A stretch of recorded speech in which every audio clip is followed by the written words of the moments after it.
El día de hoy necesito que pongas mucha atención, como cada domingo. Pon tu celular en modo avión, que vamos a comenzar el vuelo a la palabra de Dios después del viaje que tuvimos a Colombia. Es una sensación rara porque normalmente vuelas y una vez que pasas tu país te quedas sin señal. Se acabó el WhatsApp, se acabó las redes sociales, se acabó todo. Y esa sensación de decir estoy incomunicado, ¿no? Mi familia no va a saber en dónde ando, si ya llegué, si no llegué. Pero es padre el poder desconectarnos por algún tiempo de ese tipo de la adicción que nos genera el teléfono. ¿Sabes? A veces suceden cosas en nuestra vida que nos gustaría evitar. ¿Y por qué las evitamos? Porque nos incomodan. También está ahí Adriana. ¿Ya habías venido alguna vez aquí con nosotros, Adriana? ¿Sí? Bueno, entonces por eso no te notaron, ¿verdad? Pero también den un aplauso y bienvenida, Adriana, también. No me acordaba si ya habías venido, pero un gusto tenerte aquí nuevamente. Bien. Hay situaciones que nos incomodan y no quisiéramos enfrentarlas. ¿Cuántos de ustedes han encontrado con alguna situación que dices, yo mejor quisiera hacerme a un lado? Y quisiéramos tener la posibilidad de poder huir. Quisiéramos que fuera así de fácil, simplemente evitar los problemas, pero tristemente un problema no resuelto nos va a perseguir. Una situación no resuelta en nuestra vida, una tentación no resuelta también, nos va a perseguir durante toda la vida. Mi esposa tiene una frase que la comparte siempre y dice, con Dios las pruebas se pasan con 10. Entonces, si no la pasas con 10, ¿esa prueba qué va a hacer? Se va a repetir y vas a enfrentarte nuevamente a esa situación o a ese problema. Y mientras no lo resolvamos, el pasado nos va a perseguir. ¿Y a cuánto les gusta que los persiga su pasado? Es sumamente incómodo. Y te quiero contar algunos relatos acerca de la vida del rey David. Iniciamos en el libro de 2 de Samuel, capítulo 11, versos 1 al 5.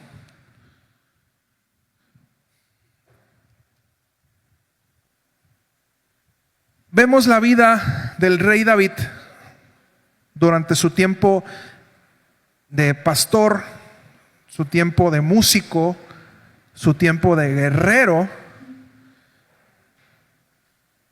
yerno del rey y rey.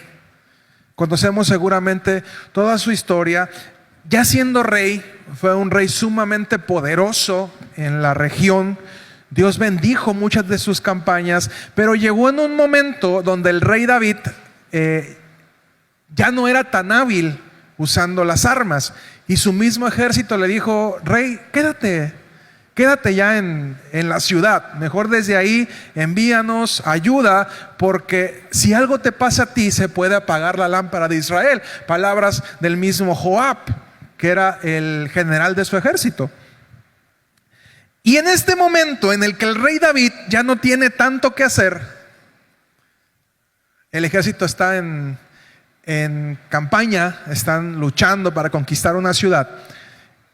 El rey David, desocupado, anda en la azotea de su casa, ¿no? Y dice, en la primavera, que era la época en que los reyes salían a campaña, David mandó a Joab con la guardia real y todo el ejército de Israel para que aniquilara a los amonitas y sitiara la ciudad de Rabá. Pero David se quedó en Jerusalén. Una tarde, al levantarse David de la cama, comenzó a pasearse por la azotea del palacio y desde allí vio una mujer que se estaba bañando. La mujer era sumamente hermosa. Por lo que David mandó que averiguaran quién era y le informaron: se trata de Betsabé, que es hija de Elián y esposa de Urías el hitita. Entonces David ordenó que la llevaran a su presencia, y cuando Betsabé llegó, él se acostó con ella. Después de eso, ella volvió a su casa. Hacía poco que Betsabé se había purificado de su menstruación, así que quedó embarazada y se lo hizo saber a David.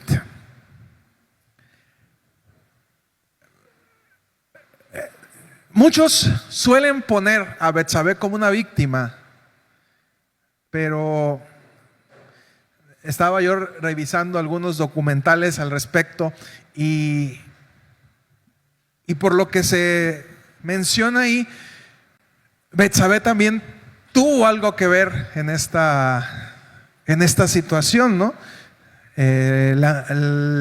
Lo que ella quería lograr o lo que ella quería alcanzar. ¿Quién se baña en su azotea? ¿Alguien de aquí se baña en su azotea?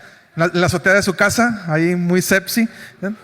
A final de cuentas, no era normal lo que estaba pasando. También Betsabé tuvo algo que ver en esta situación. No estoy justificando al rey David, pero también algo tuvo que ver el corazón de Betsabé y saber lo que quería ella lograr. Perfectamente sabía que desde el palacio se alcanzaba a ver su casa, ¿no? Y bueno, dicen por ahí, piensa mal y acertarás, ¿no? Pero este suceso marca un antes y un después en la vida del rey David. Se comienza a desatar una ola de situaciones con él y su familia que son tremendas. Si usted continúa con la historia, se dará cuenta que al saber el rey David que la mujer está embarazada, manda llamar a su guerrero, uno de sus 30 valientes, de sus funcionarios más importantes del gobierno. Él sabía que era esposa de él, y aún así se acostó con ella, la embarazó. Entonces dice: lo voy a traer, lo mando a que duerme en su casa. Duerme con su esposa, quedó embarazada y nadie se dio cuenta, ¿no? Nació el bebé, es de él, y bueno, se borra el pecado. Pero todos sabemos que una mentira lleva a otra mentira, y esa mentira lleva a otra mentira. Entonces el Urías, guerrero, que era un hombre sumamente fiel, dice: ¿cómo voy a dormir a mi casa mientras el ejército de Israel está batallando allá? Y dice que durmió en el palacio. Al siguiente día David lo embriaga: vente a comer conmigo, mira, vamos a echarnos unas, aquí tú y yo comemos felices. Y lo manda a su casa. ¿Y qué cree que hizo Urías? Se quedó en el palacio y dijo: ¿cómo voy a ir a dormir con mi mujer? Entonces David, pues bueno, al ver la necedad de su hombre, pues no le quedó otra forma que mandarlo matar. Pero vamos a hacerlo así como encubiertamente. Mira, Joab, tú lo mandas hasta el frente de la batalla, se acercan mucho a la puerta de la ciudad y que los arqueros lo maten. Todo un plan maquiavélico del rey David. Como dicen, muerto el niño, o como dicen, ahogado el niño, a tapar el pozo, ¿eh? Entonces ya se muere Urías, Betsabé llora su muerte y David la toma como esposa. Pero en todo esto, a Dios no le pareció lo que estaba haciendo su rey favorito. Manda al profeta Natán. El profeta Natán le da una palabra y le dice: el niño que estás esperando va a morir. Segunda de Samuel 11:27. Después del luto, David mandó que se la llevaran al palacio y la tomó por esposa. Con el tiempo ella le dio un hijo. Sin embargo, lo que David había hecho desagradó al Señor.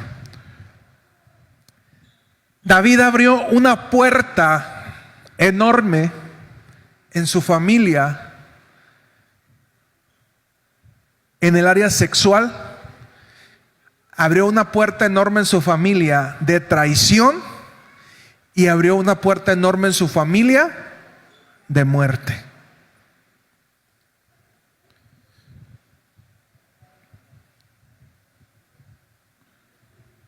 si bien Dios lo perdona, hubo consecuencias de sus hechos. Murió el bebé que estaba en el vientre, pero la iniquidad sexual que él abrió fue desembocando en una serie de eventos catastróficos para su vida, su familia y su reinado. Y lo he comentado muchas veces, a mí me encanta ver cómo la Biblia nos muestra los personajes bíblicos como lo que son. Hubiera sido más fácil contar solamente las aventuras, padres, del rey David, las cosas que él logró, las cosas que él hizo, y no contarnos este tipo de sucesos, pero realmente aprendemos más de los errores. Dios nos enseña mucho con lo que no debemos de hacer. Y a partir de este momento comienzan situaciones en la vida del gran rey. En 2 de Samuel capítulo 13, versículo 11 al 14, dice: pero cuando se le acercó para darle de comer, él la agarró por la fuerza y le dijo: ven, hermanita, acuéstate conmigo. Amnón, el primogénito del rey, le empezó a gustar su media hermana. Y junto con un primo ahí medio perversón, idearon un plan donde se fingió enfermo y le dice a su papá: mándame a mi hermana para que me atienda. Y se pone en cama, ordena a la hermana que la atiendan, cierran la puerta y en ese momento la viola. Amnón, el primogénito del rey, viola a su hermana. Pero ella exclamó: no, hermano mío, no me humilles, que esto no se hace en Israel, no cometas esta infamia. ¿A dónde iría yo con mi vergüenza? ¿Qué sería de ti? Serías visto en Israel como un depravado. Yo te ruego que hables con el rey, con toda seguridad no se opondrá a que yo sea tu esposa. Pero Amnón no le hizo caso, sino que aprovechándose de su fuerza, se acostó con ella y la violó. Amnón era el primogénito, el segundo hijo era un tal Absalón. ¿Y de quién creen que era hermana esta muchacha? De Absalón. Y desde ese momento Absalón buscó la manera de poder asesinar a su hermano.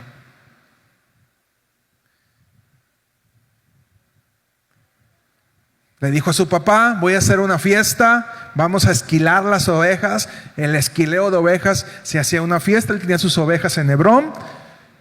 Y dice: voy a invitar a todos mis hermanos. Pero él ya había propuesto en su corazón y le dijo a sus criados, esto viene en 2 de Samuel 2 de Samuel 13, 28, les dice: cuando Amnón empieza a ponerse alegre por el vino, ustedes lo matan.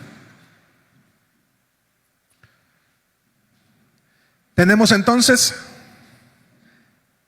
David mata, se queda con una mujer que no era suya, su primogénito, viola a su hermana, y ahora el hermano mata al otro hermano. Y esta historia continúa. Absalón, molesto con su papá, primero lo destierra David a Absalón, se va al reino de donde venía su mamá, se va con sus abuelos maternos. El rey se acuerda de él, se siente triste, a final de cuentas no deja ser su hijo. Viene, no lo recibe todavía, pasan años en este proceso, pero Absalón comienza a conspirar contra su padre, comienza a desear su reino. Así como David deseó a la mujer que no era de él, su hijo comienza a desear su reino y comienza a conspirar contra él. Dice que se ponía en la entrada de la ciudad y decía: mi padre está muy ocupado, pero yo los puedo recibir, vengan conmigo, yo les daré consejo. Y de esa manera comenzó a ganarse el corazón del pueblo de Israel. Se va a Hebrón, se proclama rey, junta un gran ejército. El rey David con sus valientes decide huir de Jerusalén y Absalón toma el palacio y su primera acción pública es que le pongan una tienda de campaña en la terraza del palacio y se mete con las 10 concubinas de su papá. David lo hizo en secreto, Absalón lo hizo en público. Imagínate la escena: Absalón teniendo relaciones sexuales con 10 mujeres a la vista de todo el pueblo. Y esto lo hacía para que la gente se diera cuenta que él aborrecía a su papá. Incluso en la ley era algo súper penadísimo que un hombre tomara a la mujer de su papá, porque estaba descubriendo la desnudez de su padre. Desnudar a la mujer de su padre era como desnudar a su padre mismo. Y Absalón lo hizo.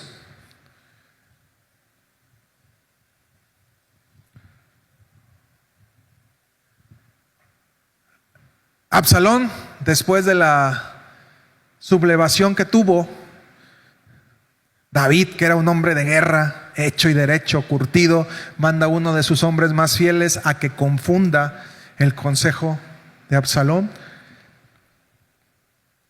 El ejército de los valientes de David termina por acabar con el ejército de Absalón. Absalón es asesinado. Tenemos ahora primogénito muerto, hermana violada, hijo rebelde, concubinas violadas, hijo muerto. El segundo primogénito del rey David, muerto.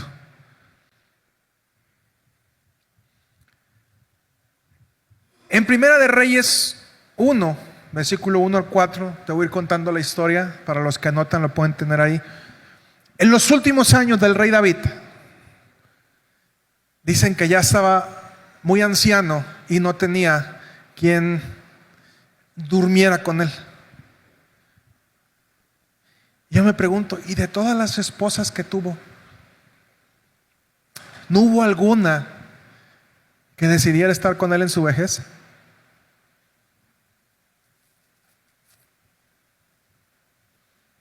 No. Acabó solo. Y dicen que tuvieron que buscar una mujer, una muchachita del pueblo de Israel que fuera hermosa para que estuviera con él. Pero dicen que ya estaba tan acabado David que ni siquiera tuvo relaciones sexuales con ella. El único trabajo de esta concubina que buscaron era que durmiera con él y que lo abrigara y que lo mantuviera calientito, que le abrazara al viejito. ¿Por qué esta persona es importante? Porque viene después en otro hecho. Esta pequeña mujer llamada, era sunamita de Sunem, llamada Abisag, se la llevaron al rey.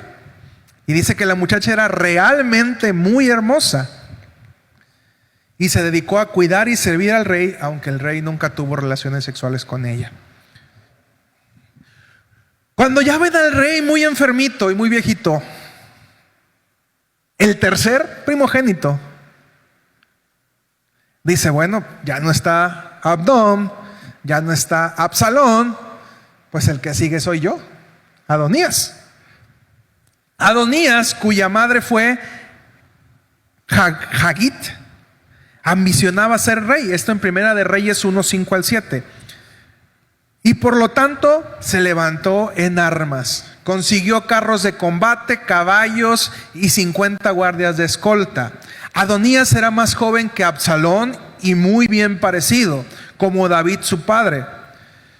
Como David su padre nunca lo había contrariado ni le había pedido cuentas de lo que hacía, Adonías se confabuló con Joab, hijo de Sarvia, y con el sacerdote Abiatar, y estos le dieron su apoyo. David tenía un problema con sus hijos, un problema que nunca resolvió durante todo su reinado. Fue un excelente rey, fue un excelente guerrero, pero un mal padre. Dice, nunca se opuso a nada que sus hijos quisieran hacer. Así es de que, hijos, si algún día tu mamá o tu papá se oponen a lo que hacen, son buenos padres y te están privando de problemas que van a venir más a futuro. Preocúpate si te dejan hacer lo que quieres, ¿no? Este hijo decide querer tomar el reino, pero no era voluntad de su padre, ni voluntad de Dios que él fuera el rey. El reinado estaba decretado para un tal Salomón, hijo de Betsabé también. Entonces Adonías se levanta, se proclama rey y le mandan avisar a David: David, ¿qué crees? Tu hijo Adonías, Joab, tu general, y Abiatar, tu sacerdote, te están traicionando. ¿Encontramos la traición nuevamente? Entonces David se levanta, habla con Sadoc, habla con Natán, dicen: tomen a Salomón, tomen mi mula y únjanlo como rey. Se arma la algarabía, se escuchan las trompetas en la ciudad. Adonías, que estaba a las afueras proclamándose rey, escucha el alboroto y le vienen a decir: ¿qué crees? Están ungiendo a tu hermano. Los hermanos estaban peleándose por la herencia cuando todavía su papá no moría. Estaban queriendo tomar el reinado aun cuando su papá no moría, no estaba respetando su palabra. Sus principales oficiales lo estaban traicionando. Dice que en ese momento Adonías corre y se agarra de los cuernos del altar, del templo, como forma de buscar que no lo matara Salomón. Y dice Salomón: no se preocupen, si él es hombre de bien, lo va a probar. Y aquí es donde aparece la famosa tsunamita, Abisac. Primera de Reyes 2, 17 al 23. Por favor, Adonías habla con Betsabé, mamá de Salomón, y le dice: por favor, pídale usted al rey Salomón que me dé como esposa a Abisac, la tsunamita. A usted no se lo negará. Muy bien, contestó Betsabé, le hablaré al rey en tu favor. Betsabé fue a ver al rey Salomón para interceder en favor de Adonías. El rey se puso de pie para recibirla y se inclinó ante ella. Luego se sentó en su trono y mandó que pusieran otro trono para su madre, y ella se sentó a la derecha del rey. Quiero pedirte un pequeño favor, dijo ella. Te ruego que no me lo niegues. Dime de qué se trata, madre mía, contesta Salomón. A ti no puedo negarte nada. Ella continuó: concédele a tu hermano Adonías casarse con Abisac la tsunamita. Pero ¿cómo puedes pedirme semejante cosa?, respondió el rey a su madre. Es mi hermano mayor y cuenta con el apoyo del sacerdote Abiatar y de Joab, hijo de Sarvia. ¿Realmente me estás pidiendo que ceda el trono? Dicho esto, el rey juró por el Señor que Dios me castigue sin piedad si no hago que Adonías pague con su vida por esta petición. El hijo deseando la mujer de su padre, convenciendo a la madrastra de que lo ayude a hacer su traición. Y Salomón, ahora rey de Israel, David ya había muerto, asesina a su hermano. Los tres primogénitos del rey David muertos a espada. Mujeres deseadas, mujeres violadas, traición, sublevación. A veces somos tan ingenuos que creemos que nuestras decisiones no tienen un alcance o una injerencia en nuestra vida futura. Hay puertas que nosotros abrimos, e incluso puertas que abrieron nuestros ancestros, que nosotros tenemos que enfrentar. Y vamos a decidir cuando enfrentemos esa situación si cerramos la puerta o la dejamos abierta. En el libro de Éxodo, capítulo 20, versículos 5 y 6, dice: no te inclines delante de ellos ni los adores. Yo, el Señor tu Dios, soy un Dios celoso. Cuando los padres son malvados y me odian, yo castigo a sus hijos hasta la tercera y cuarta generación. Por el contrario, cuando me aman y cumplen mis mandamientos, les muestro mi amor por 1000 generaciones. Nosotros como papás, como autoridad, decidimos qué puertas abrimos para nuestros hijos, para nuestras generaciones.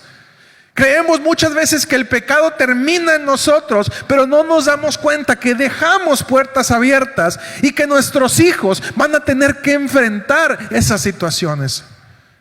Solemos llamar a esto maldiciones generacionales.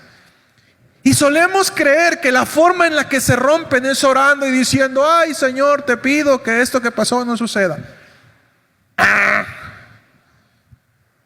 Una espantosa X, dijera Isabelo. ¿No les tocó ver En Familia con Chabelo? Se quedaron muy serios, ¿ok? ¿Cuál es la forma en la que vamos a vencer las maldiciones generacionales? Cuando enfrentamos. Y pídele a Dios que le dé fortaleza a tus hijos, que les dé sabiduría a tus hijos, cuando tenga que llegar el momento en el que enfrenten las puertas que tú estás abriendo. A veces no somos conscientes que de nuestros errores abriremos puertas y entendemos que hay una batalla, te guste o no te gusta, hay una batalla que está sucediendo, porque nuestra lucha no es contra carne ni sangre, sino contra principados, potestades, gobernadores y huestes de maldad.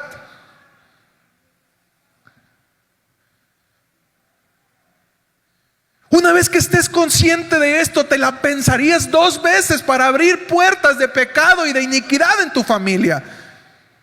Porque nosotros sabemos, no estamos tontos. La mayoría de nosotros tenemos mucho tiempo en el Evangelio y sabemos lo que está bien y sabemos lo que está mal. Pero siempre estamos buscando justificarnos en cosas que sabemos que son incorrectas, que no debemos de hacer. Y en ese proceso estamos abriendo maldiciones que nuestros hijos van a tener que enfrentar también. Pero somos cabezones. La gente afuera no las conoce, nosotros sí las sabemos, y aún sabiéndolas, las abrimos.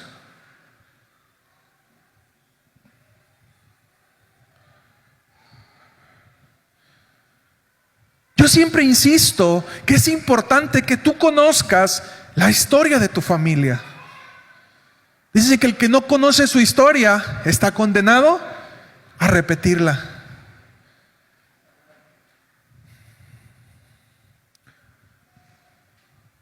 Mi suegra nos ha platicado que cuando Mariel y Hetze tenían alrededor de 14 años,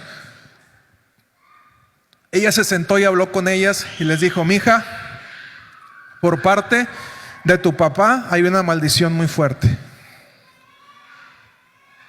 Todas sus hermanas o salieron embarazadas o se fueron con el novio. De ustedes va a depender cuando esa tentación venga, porque va a venir, si ustedes deciden cerrar la puerta o continuar con esa maldición para sus generaciones.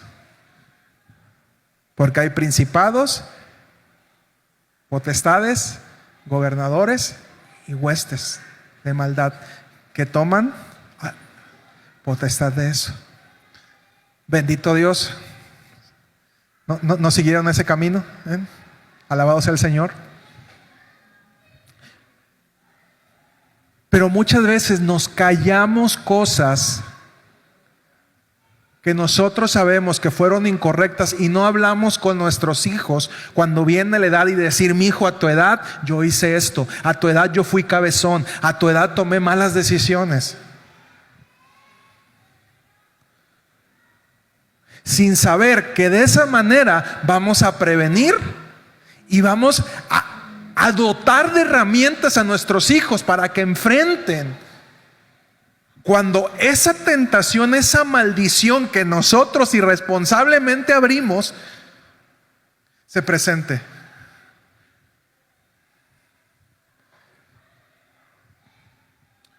Una maldición que yo estoy consciente que viene de mi familia y le he platicado es la del adulterio por parte de mi papá. Mi abuelo tenía 2 esposas al mismo tiempo y esas eran las que se conocían, ¿no? Hay que ver si tendrá por allá otras, sabe Dios, pero al mismo tiempo 2 familias, porque él era bien macho. Y ahí había hombre y no se lo acaban. Las mantenía todas y a todos los chamacos. 7 y 7 por cada lado, 7 y 6, no me acuerdo. Así era bien macho él. Una maldición sota. Yo tengo que estar bien consciente. Viene después con mis tíos, una maldición sota. Yo tengo que estar bien consciente que cuando la tentación se presente, yo digo, acuérdate.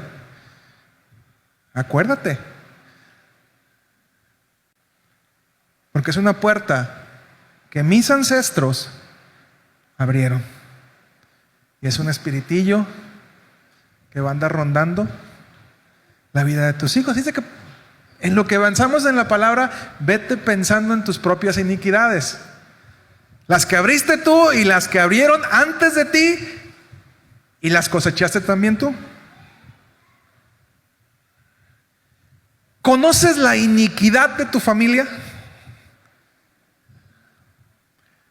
¿Te has puesto a pensar en patrones que se repiten en tu familia?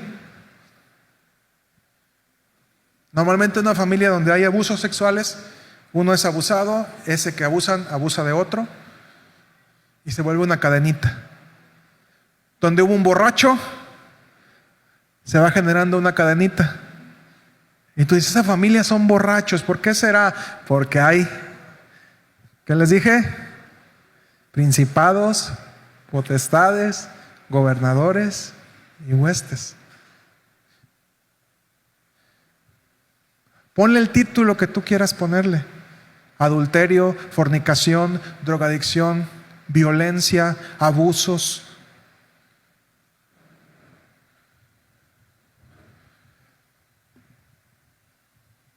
Al igual que en los libros de historia, nos gustaría contar solo nuestros actos heroicos, pero nuestros errores, el contar a nuestros hijos nuestros errores, les puede salvar la vida. Deberíamos tener el valor de abrir nuestro corazón en su debido tiempo también a nuestros hijos acerca de los errores que hemos cometido, para poder romper con esa maldición que a lo mejor ha estado imperando en nuestra familia por generaciones.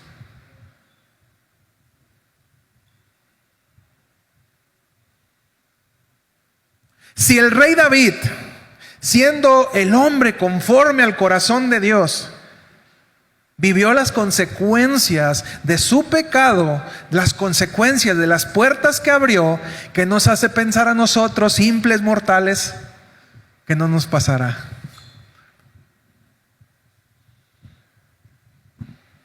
Como veíamos, las consecuencias del rey fueron catastróficas. Si bien Dios mantuvo sus promesas para con la familia del rey, lo que se desató en su familia fue tremendo. El rey David nunca enseñó a sus hijos las cosas que no deberían de hacer. Y lo dice la palabra, no lo digo yo. Jamás se opuso, y lo dice también con Absalón, jamás se opuso el rey, jamás les puso resistencia y les dijo no. Y las consecuencias, lo que cosechó, fue todas las circunstancias que tuvo que vivir en su familia. Muchas veces no comprendemos el impacto que tienen nuestras decisiones y las consecuencias de nuestros pecados. Pero es que Dios nos perdona, perdonado está, hermano. Pero una cosa es el perdón y otra cosa son las consecuencias. No confunda gordura con hinchazón. Dios lo perdona, pero las consecuencias ahí están. Tómese una coca todos los días y pídale perdón todos los días. Señor, perdóname porque no me pude resistir, me tomé una coca. Pero eso no quita que muy probablemente usted vaya a sufrir hipertensión o diabetes en alguna etapa de su vida. ¿Dios lo perdonó? Dios lo perdonó. Pero vivió las consecuencias de sus actos. Las consecuencias de sus pecados, de atentar contra su cuerpo. Y te pongo este ejemplo práctico, ¿no?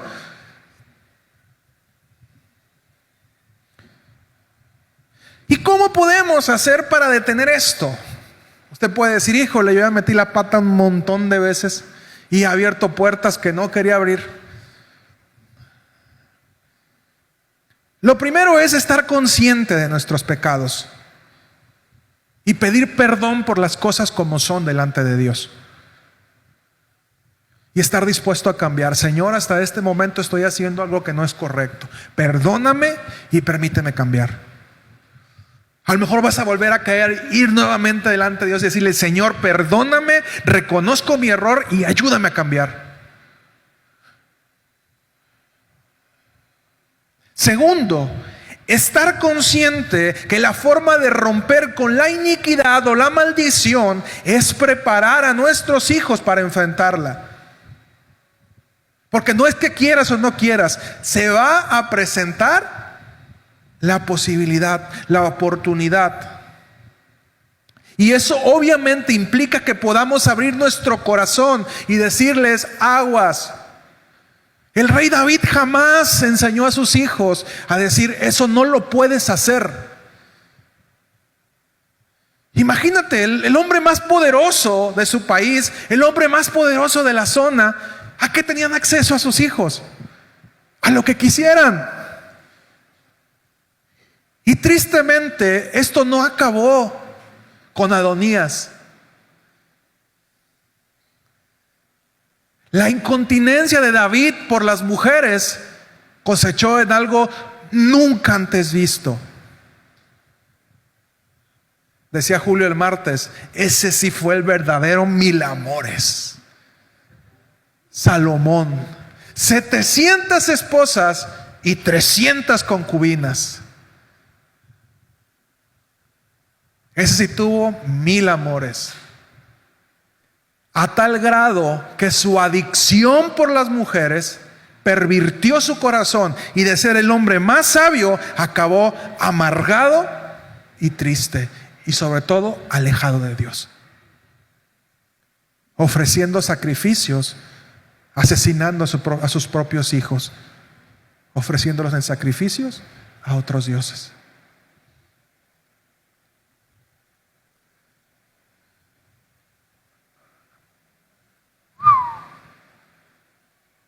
Si al rey David le pasó eso, imagínese usted y a mí, simples mortales. Hay que saber formar y educar a nuestros hijos.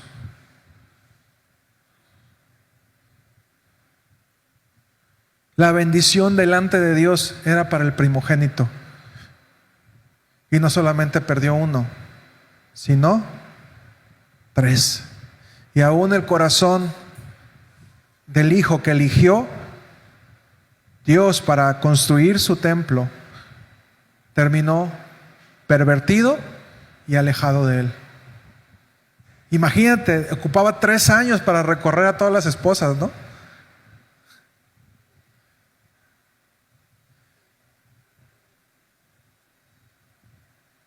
Mantener 1000 familias. No sé cuántos hijos habrá tenido Salomón. Es absurdo, ¿no? A lo mejor hubo mujeres con las que se acostó una vez y nunca más volvió ni se acordaba de ellas, ¿no? O sea, ¿cómo se llama? ¿Quién sabe? Su papá tuvo 5 o 6 esposas, no sé cuántas concubinas, y él lo sobrepasó. Fue mejor que su padre.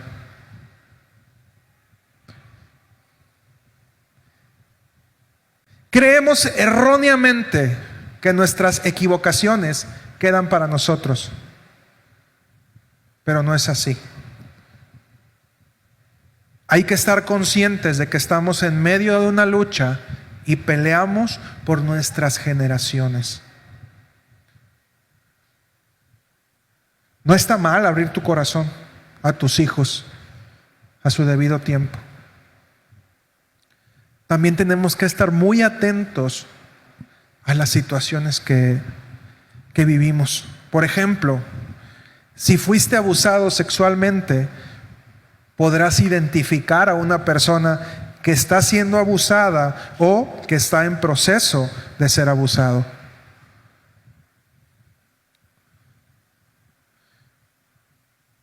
Recuerdo cuando nos congregábamos con el pastor Pablo ahí en la San Juan. Recuerdo que él nos dijo una vez: necesito que se pongan gente desde la entrada. O sea, todos los servicios había gente que estaba vigilando. Porque dice, en esta casa es muy fácil que violen a un niño. Y siempre nos tenía bien atentos, ojos abiertos.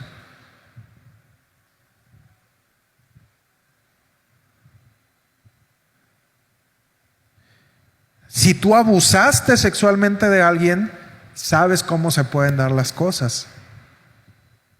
No te digo que lo sigas haciendo, pero si algún día pasó, Dios restauró tu vida, entonces sabes cómo se pueden dar las cosas. Tienes que estar bien atento. Si te hicieron bullying y tienes un daño psicológico, probablemente tus hijos enfrenten esa situación por ser diferente.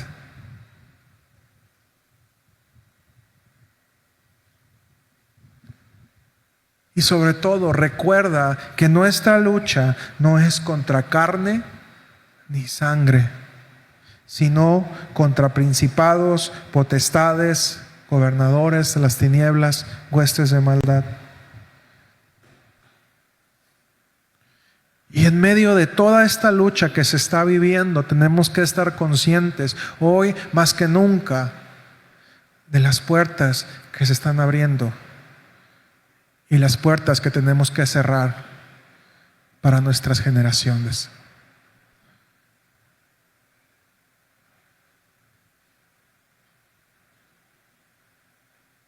A lo mejor ya las viviste con tus hijos. Preocúpate por tus nietos.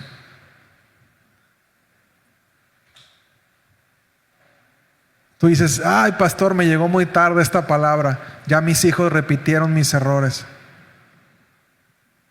Por eso es importante que usted conozca a su pareja. Cuando usted va a entablar una relación de matrimonio o de noviazgo con alguien, conózcalo.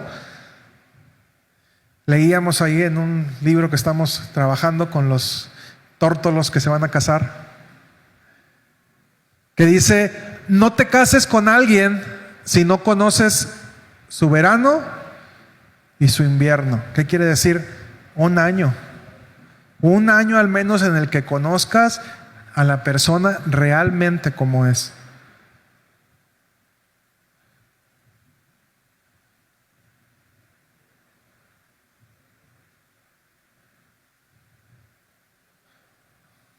Cierre las piernas, mujer.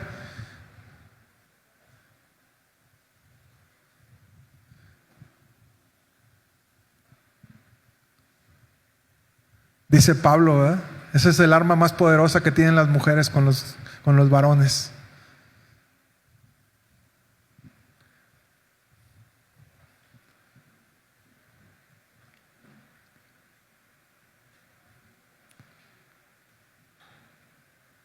¿Cuál es la iniquidad de tu familia?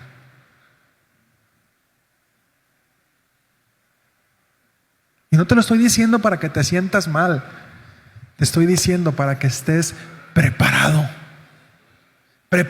para la batalla, para que te levantes y dices, Señor, es que no sé qué orar, que lo anotes ahí, que digas, Señor, ahí en tu cuarto de oración voy a estar orando todos los días, porque yo sé que mis hijos tarde o temprano van a enfrentar esa situación y yo no quiero que caigan como yo lo hice, y me voy a levantar por eso.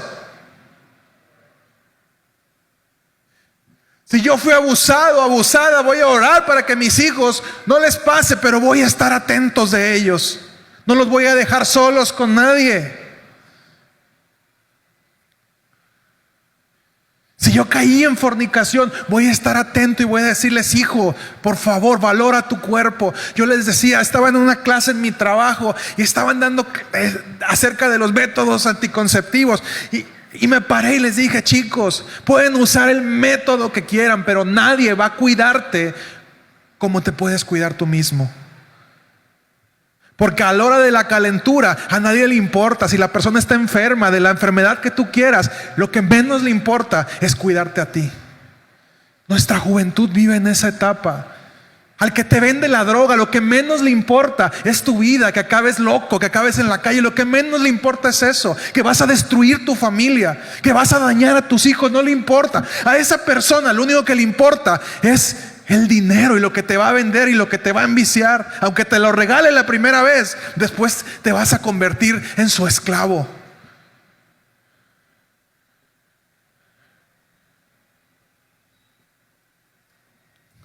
A nadie le vas a importar más que a ti mismo, y a nadie le va a importar más tu familia que a ti mismo. Así es de que, iglesia, levántate y lucha y guerrea por tus generaciones.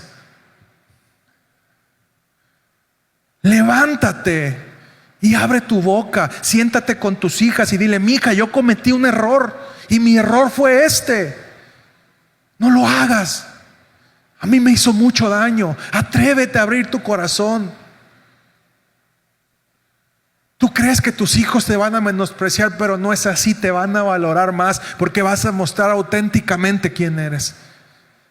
No esperes a que sea demasiado tarde. Créeme, no te gustaría que lo que tú hiciste, y a lo mejor ya dañó a tus hijos, termine por afectar también a tus nietos.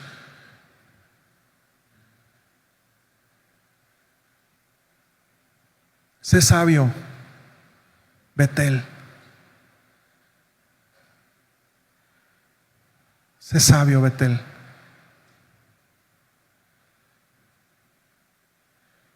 Y sobre todo, si en estos momentos sigues en un proceso de pecado, arrepiéntete y cambia. Si ya no es por amor a ti, por amor a tus hijos, por amor a tus nietos, por amor a tus bisnietos, hasta la tercera y cuarta generación. Hijo, nieto, bisnieto, tataranieto. Hay iniquidades de tus tatarabuelos, pecados de tus tatarabuelos que te están acechando a ti.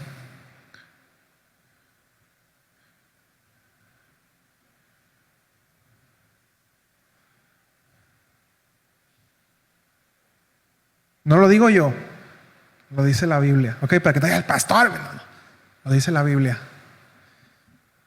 A los perversos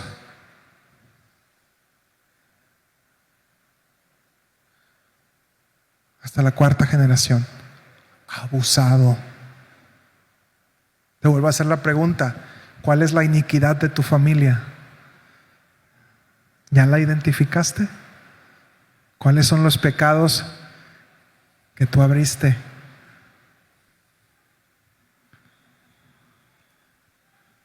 Ponte de pie, por favor.